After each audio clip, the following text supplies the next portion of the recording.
8 de la mañana con 7 minutos, 8 con 7 minutos. Avanzamos con más información y entrevistas en Punto Noticias, primera emisión. Saludamos ya a esta hora a nuestro siguiente invitado, el doctor Paulo Ocaña, abogado penalista, reconocido abogado penalista que está ya con nosotros. ¿Cómo está, doctor Ocaña? Buenos días, bienvenido. Le acompañamos a Alexis Moncayo, quien le habla, Licenia Espinel.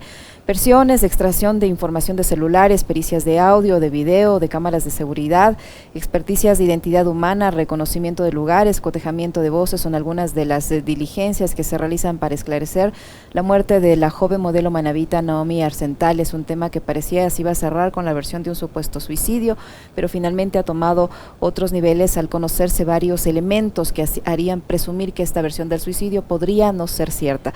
El tema ha tomado tanta relevancia a nivel nacional que el propio presidente de la República ha ofrecido a la familia de la joven que se va a llegar a conocer la verdad. El Consejo de la Judicatura ha actuado días después de conocerse el hecho, suspendiendo al fiscal. La Fiscalía también ha dicho ayer que no hay que creer en versiones que se difunden en algunos medios de comunicación sobre que el cuerpo de la modelo habría sido encontrado con varias puñaladas, que es información que está reservada.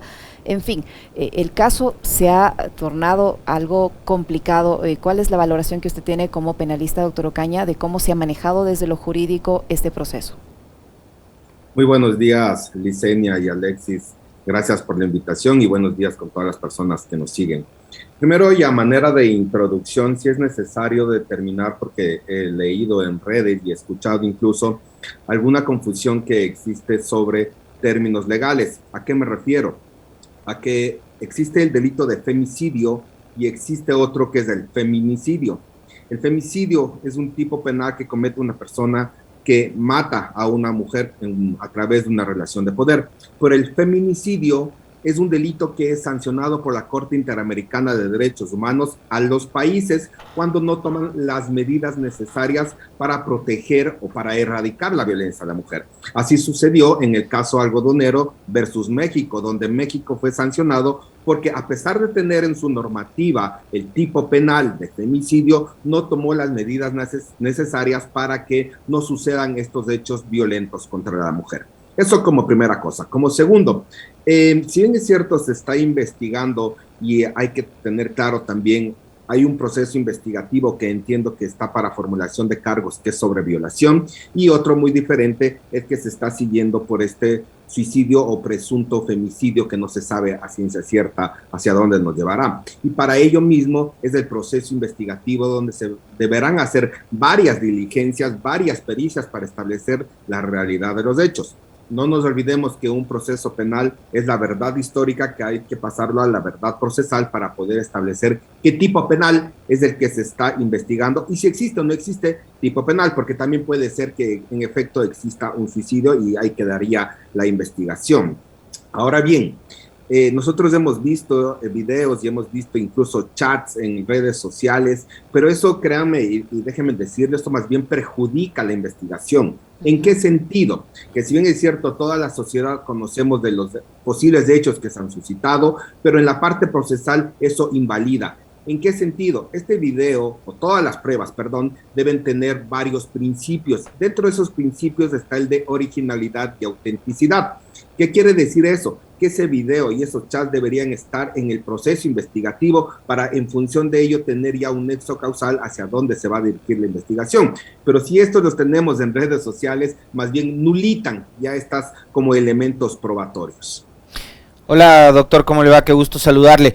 A ver, ahora que usted señala eso, yo recordaba de inmediato lo que sucedió cuando el propio fiscal de ese entonces, el fiscal general Carlos Vaca Mancheno, develó un audio de una conversación entre José Serrano y el ex contralor Carlos Polit, ¿no? Invalidando ese audio como prueba para abrir un proceso judicial.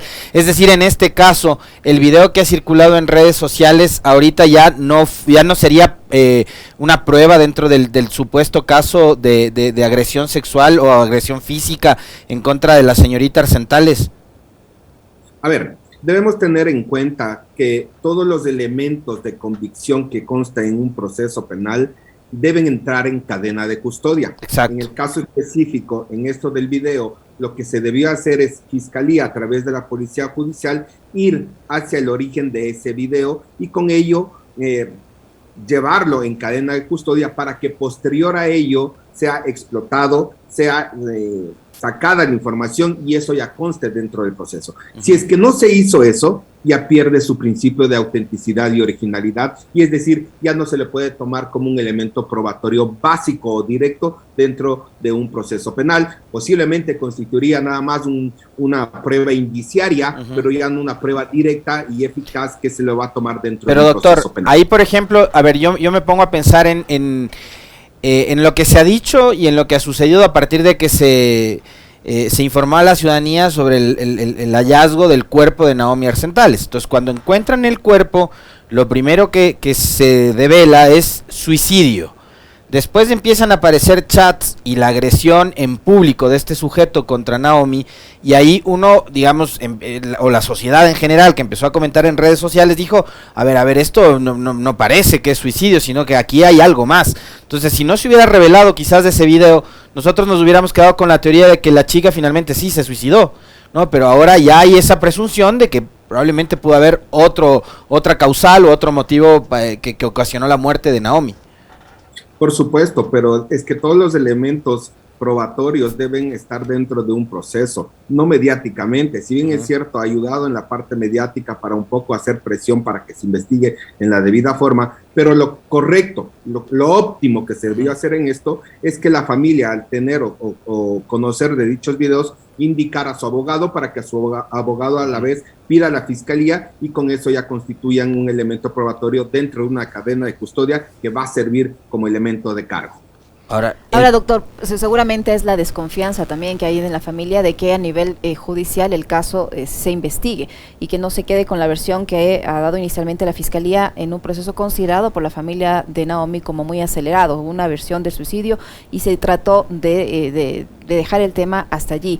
La defensa de la familia de la joven de 23 años ha solicitado a la Fiscalía que autorice la exhumación del cadáver de la chica para que se realice una nueva autopsia. La Fiscalía todavía no ha respondido a esta petición, y lo más curioso de todo es que la propia Fiscalía no confía en sus propios representantes o en sus propios funcionarios, al punto que ha cambiado al fiscal y ha puesto en esta investigación o para que recepte esta versión a un fiscal de otra localidad.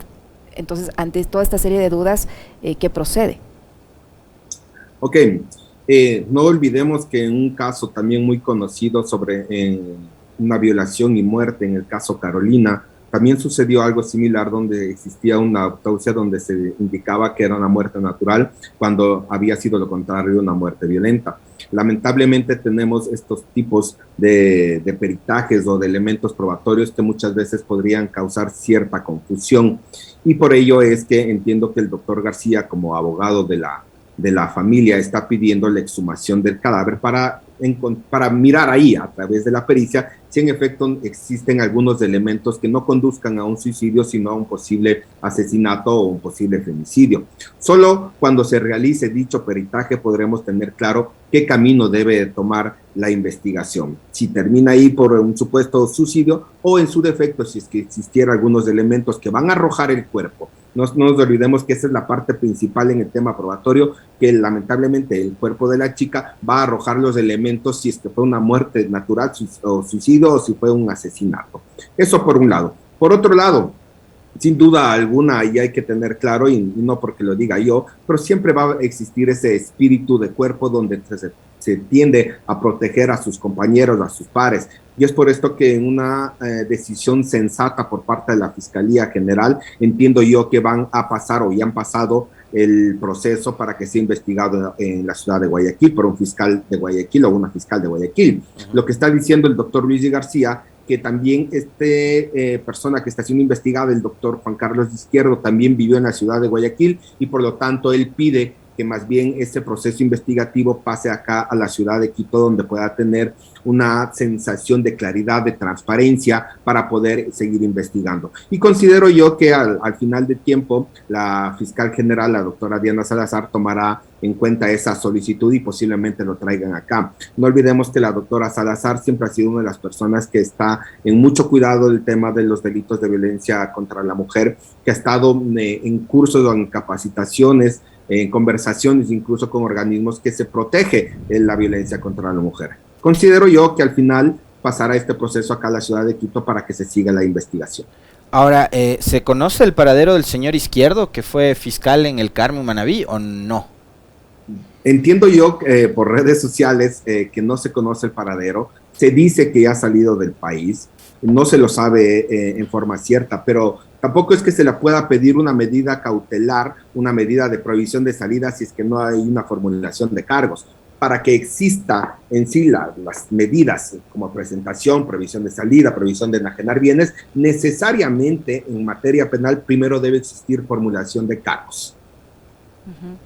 ¿Y cuál valoración tiene usted respecto a los tiempos que se han tomado la Fiscalía en este proceso, tomando en cuenta que en otros casos ha actuado, digo yo, de forma un poquito más rápida? ¿Cómo valora usted el procedimiento como tal que se ha adoptado en este caso hasta este momento? Considero yo que los tiempos incluso son rápidos en cuestión o en comparación de otros procesos, pero sin duda alguna tienen que darse pasos importantes como esta exhumación para determinar en sí una nueva autopsia y determinar en efecto si existe el delito. Si es que existe el delito, pienso yo que va a ser inmediata la formulación de cargos o incluso ya podrían venir algunas otras medidas que no quiero anticipar para no entorpecer más bien el proceso, pero pienso yo que si es que en efecto existen indicios o rastros de que fue un asesinato o fue un femicidio, se proseguirá de manera inmediata la parte siguiente del proceso penal. Ahora, yo le preguntaba hace un momento, digamos, sobre el paradero del señor Izquierdo, doctor, porque, claro, llama mucho la atención a propósito de lo que mencionaba Licenia, que para algunos casos, digamos, las pruebas sí se invalidan o le ayudan a la Fiscalía a tomar, digamos, decisiones con mucha más celeridad. Le puedo mencionar el ejemplo, digamos, más cercano que podemos tener, que es lo que sucedió con el ex defensor del pueblo, Freddy Carrión. Ahí vimos una administración de justicia absolutamente rápida, veloz, severa y de tales. Acá se trata de la muerte, además de Naomi Arzentales. Está involucrada o estaría involucrada su expareja, se revelan chats, hay un video. Nos quedamos con la teoría del suicidio en un principio, después empezamos a pedir este tema de la exhumación de cadáver y a mí lo que me hace pensar de inmediato es este tema de la revictimización, además, pues, porque se trata de una mujer que aparentemente fue golpeada, fue maltratada, fue violada previamente, de lo que entiendo por los chats que han circulado, y ahora tener que exhumar el cuerpo, todo lo que eso significa para la familia, para la propia víctima y demás. Por supuesto que sí, la verdad que en unos casos van de manera acelerada y en otros van a paso tortuga y eso llama la atención obviamente y deja un sabor amargo porque lo que trata o lo que persigue la justicia es ser pronta y eficaz. Sin duda alguna que también realizar estos tipos de pericias o estas diligencias revictimiza a la familia, pero no cabe otra posibilidad. O sea, para llegar a una relación cierta, real, verdadera de lo que sucedió, lamentablemente hay que hacer esta exhumación donde se pueda verificar si existen algunos indicios o rastros que determinen una posible muerte violenta. Obviamente esto va a revictimizar a la familia y a sus deudos, quienes están esperando que se haga justicia, pero no cabe otra, como vuelvo, indico y hago hincapié, no cabe otra posibilidad sino tener que hacerlo lamentablemente. Ahora, doctor Ocaña, para hoy a las 12 del día está previsto que en la Fiscalía de Manta se recepte la versión de la expareja de Naomi, de este señor Juan Carlos Izquierdo, fiscal suspendido por ahora. ¿Qué pasa si él no comparece? Bueno, en el caso de que no comparezca el fiscal Izquierdo o el ex fiscal Izquierdo, van a tener que señalar un nuevo día y hora para dicha versión. Ya cuando no comparezca por segunda ocasión, ahí sí ya podrían pedir la ayuda de la Policía Nacional y la comparecencia que se lo haga a través de la fuerza pública. Mientras no exista esta comparecencia presencial o telemática, mientras el señor no acuda y dé a conocer su versión, no puede haber una formulación de cargos. ¿O bastaría solo con la exhumación del cadáver y de lo que se logre conseguir con ese proceso para formular los cargos? Por supuesto que sí, Licenia. Aquí la prueba directa, la prueba importante va a ser la exhumación, donde nuevamente se haga la autopsia y verificar que existen indicios de una posible muerte violenta. Si es que fuera así, eso ya acompañaría a la posibilidad de que el fiscal pueda pedir la formulación de cargos. No nos olvidemos que en un proceso penal no existe un solo elemento probatorio o un solo elemento de convicción, sino existen varios que unidos a ellos hacen el nexo causal para, en primera instancia, pedir formulación de cargos, para en segunda instancia pasar una audiencia preparatoria de juicio y para una tercera instancia tener ya la acusación en un juicio oral en el cual se pueda imponer una pena a la persona que ha cometido un delito. Doctor, no sé si podría explicarnos el por qué de este tipo de resoluciones o de decisiones en la administración de justicia, es decir, por qué termina invalidándose una prueba que se hace pública a través de los diferentes medios de comunicación, sean estos formales, tradicionales o las redes sociales. ¿Por qué ocurre eso? Hemos visto incluso algunos casos muy sonados que son políticos, en donde estratégicamente se filtran chats y se filtran audios, etcétera, y termina generándose esto que usted señala. Sí, a ver, varios principios tenemos dentro del tema probatorio y uno de ellos es la originalidad y autenticidad. Eso obliga a que las partes procesales deban cuidar los elementos probatorios de cargo o de descargo que existen en un proceso penal. En este caso explícito, tenemos dos cosas fundamentales, uno el video y otro los chats.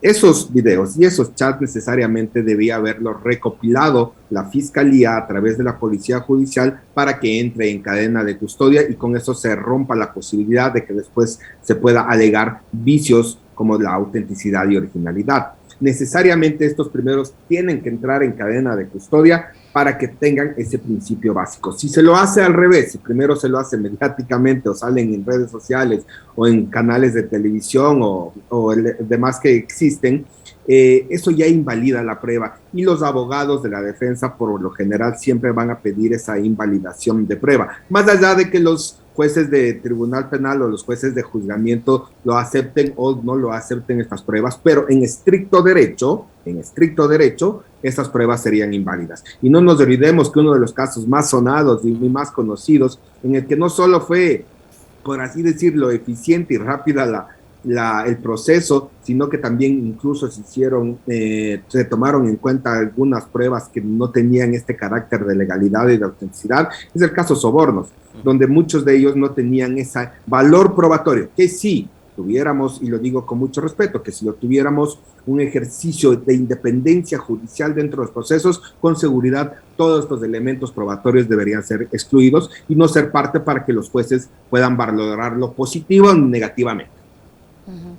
Ahora, doctor Ocaña, ¿podemos confiar en la independencia de las instancias que participan en este proceso penal para investigar el caso de la modelo, tomando en cuenta que ha sido la presión de la familia expresada en redes sociales, la solidaridad que el tema ha generado en una gran parte de la población que se manifiesta precisamente a través de redes sociales, que ha forzado al presidente de la República a dar un pronunciamiento y presionar así a la Administración de Justicia para que investigue, que ha forzado a la Fiscalía a esclarecer algunas cosas, a aclarar otras, a prohibir otras, y que ha forzado al Consejo de la Judicatura a suspender al fiscal Izquierdo? ¿Es correcto que tenga que funcionar así, a través de la presión, un caso para que no quede aparentemente muerto con una primera versión y se tenga que llegar a una investigación que permite esclarecer la verdad? Sí, yo considero que sí debemos confiar en la justicia. Lamentablemente en algunos procesos ha tenido que mediatizar los procesos, los casos para que tengan cierta incidencia y deban tomar la atención debida, pero si nosotros dejamos funcionar a la justicia, yo pienso que con seguridad vamos a tener sentencias acordes y reales y legales a la situación. No olvidemos que muchos de los casos que llegan a sentencias condenatorias muchas veces han sido con pruebas inválidas o no eficaces, que de una u otra manera eso conlleva no solo a que después se presenten recursos de revisión, sino que también se acuda a organismos internacionales para determinar esta vulneración de derechos. El proceso penal debe tener varias características muy importantes. Uno, el debido proceso; otro, el derecho a la defensa; otro, la libertad probatoria. Entonces, todos ellos llevan a una verdad procesal que con eso se conlleva a una sentencia debidamente ordenada por los jueces que conozcan los procesos en los juicios. Y cuando no se hace esto, lamentablemente se invalidan. Y no es que no funcione el fiscal o no es que los jueces sean corruptos, sino que no se tienen los elementos necesarios para poder hacer una debida formulación de cargos. Y muchas veces, formulación de cargos, además pasos procesales, y muchas veces, más bien por esta presión social, se actúa en debida forma y por eso es que luego los casos se pierden o se llegan a sobreseimientos o a ratificatoria de inocencia. ¿Por qué? Porque no se ha tenido el cuidado debido en los elementos de cargo y probatorios que deben tener un proceso penal. Doctor Ocaña, en las últimas horas se ha conocido que la Corte Nacional de Justicia emitió una resolución, esta resolución número 14-2021, que tiene que ver con la excepcionalidad para dictar prisión preventiva. Conversábamos hace un momento con Nelsa Curvelo, quien está formando parte de esta comisión pacificadora para resolver el conflicto que hay a nivel penitenciario en el país, y ella, como lo han dicho varias personas que son especialistas en el ámbito de la criminología y conocedores también de la situación penitenciaria por la que atraviesa el país, dice, hay hacinamiento, y el hacinamiento, entre una de las tantas causas, está también el abuso de medidas como la prisión preventiva por parte de la Fiscalía y de jueces que finalmente terminan acogiendo los pedidos de esta instancia, ¿no es cierto? Finalmente este tipo de resoluciones termina siendo como llover sobre mojado, porque es algo que está escrito, y ustedes los abogados todo el tiempo nos dicen la prisión preventiva es medida de última instancia, de última ratio. La Fiscalía tiene que acoger ahora esta resolución de la Corte Nacional de Justicia, dejar de abusar de medidas como la prisión preventiva. Créame que yo he sido una de las personas, uno de los abogados que siempre he peleado en contra de la prisión preventiva por el abuso, el exceso de la prisión preventiva en los diferentes espacios, sea en capacitaciones, en cursos, o incluso en entrevistas. ¿Y por qué lo digo ello? Porque muchas veces esta solicitud de prisión preventiva por parte de Fiscalía no ha sido fundamentada en debida forma, así como tampoco ha sido motivada por los jueces, y por eso el exceso de la prisión preventiva. Hay que tomar en cuenta que la Corte Interamericana de Derechos Humanos, en un informe del 2013, ya se pronuncia sobre ello e indica que para que se ordene la prisión preventiva debe tener varios requisitos, como son utilidad, necesidad, razonabilidad y proporcionalidad. Y cuando hace referencia a necesidad, indica que el fiscal debe argumentar dos cosas. Uno, debe argumentar y probar el riesgo de fuga de la persona que está siendo investigada, uno, y el riesgo procesal de que se vayan a dañar evidencias o elementos de cargo a través de pericias, cosa que no hacían los fiscales y cosa que, a pesar de ello, los jueces ordenaban la prisión preventiva. Con esta resolución del día de ayer de la Corte Nacional, en cierta manera, y de hecho así lo dice el texto, es de cumplimiento obligatorio, es decir, Fiscalía tiene que fundamentar estos dos elementos o requisitos a los que hago referencia, que están recogidos en el 534 numeral 3, y los jueces tienen que motivar por qué no dan otras medidas si no da la prisión preventiva. Pero esta motivación debe ser clara y debe reunir los requisitos de motivación. Entonces, con ello considero yo que vamos a tener menos prisión preventiva y no abusar de esta, porque no olvidemos que la prisión preventiva es una medida de aseguramiento del proceso, más no es una sentencia anticipada, que lamentablemente se la consideraba así, y por eso el hacinamiento en las cárceles, y por eso es lo que hemos vivido en el último año lamentablemente en las masacres en los centros carcelarios. Pero esta decisión, doctor Ocaña, es de obligatorio cumplimiento esta decisión de la Corte Nacional, porque anteriormente también la Corte Constitucional se pronunció sobre el tema. ¿Esto ya es de obligatorio cumplimiento para los fiscales?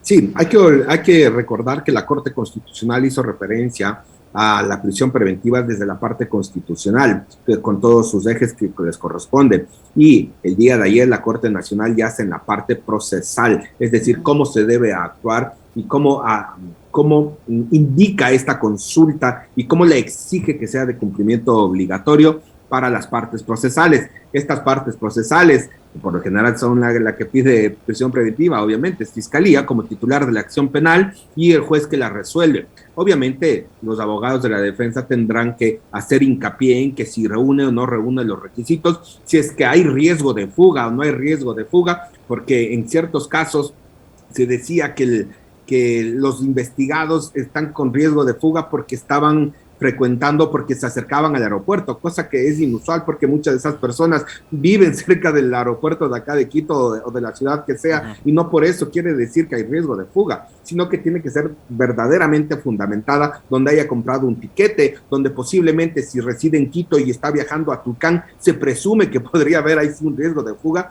pero no solo con elementos o presunciones que se puedan dar a un riesgo de fuga o que se vaya a interrumpir la parte procedimental. ¿A qué se refiere ello? Es decir, que si yo, Paulo Caña, siendo investigado, yo tengo la potestad o tengo las amistades, se me ocurre, con las policías judiciales y puedo interrumpir en ellos a decir que hagan una pericia a favor mía y que salga un resultado positivo a mi favor. O que en su defecto, si es que yo tuviere algunos elementos de convicción y los puedo tener guardados y no develar para que Fiscalía continúe su investigación. Pero si no existe este riesgo procesal, si es que no existe este riesgo de fuga, mal se hace en pedir prisión preventiva, porque eso nos lleva al hacinamiento carcelario. Este es un llamado, un exhorto, no sé cómo más poder denominarlo, únicamente a la Fiscalía o también a los jueces, porque la Fiscalía no solo es que dicta prisión y ya va a prisión, acá también hay una decisión de carácter judicial que pasa por los jueces. Por supuesto, no solo es a Fiscalía, también es a los jueces. A Fiscalía para que fundamente su solicitud de prisión preventiva, pasando o rebasando estos dos elementos a los que he hecho referencia, y los jueces a que deban motivar de forma legal el por qué van a ordenar la prisión preventiva a pesar de ser última ratio. Que no se dejen llevar por las presiones mediáticas o presiones políticas, ¿no?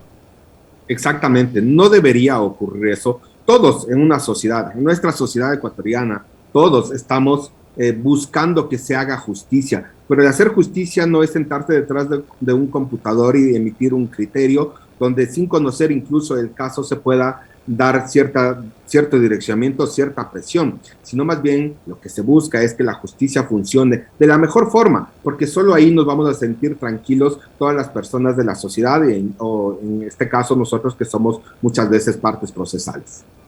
Doctor Ocaña, para finalizar, el 2021 está por concluir. ¿Cuál es su valoración desde su ejercicio profesional de lo que ha sido la administración de justicia durante este año? Bueno, ha ido variando la función judicial, la administración de justicia ha variado en muchos casos. Vemos que ya no hay tanta presión mediática por parte de Fiscalía. Vemos que ha bajado un poco el tono. Vemos también que los jueces han tomado decisiones sobre algunos casos relevantes que se los tenía muy mediáticos o con presión política y han sentenciado o han favorecido a las personas que han llevado sus interrogantes, sus injusticias, por así decirlo, por sus alegaciones a los diferentes jueces, y vemos que han aceptado dichos recursos como el de revisión del señor Galo Lara. Entonces eso nos da una medida de que se podría llegar a tener una justicia independiente, donde cuando acudamos a la justicia tengamos la certeza de que vamos a salir con la verdad en las manos a través de las sentencias de los jueces. Muchísimas gracias, doctor, por su tiempo, por la información que nos ha proporcionado, muy amable. Muchísimas gracias, que tengan unas felices fiestas. Gracias, doctor.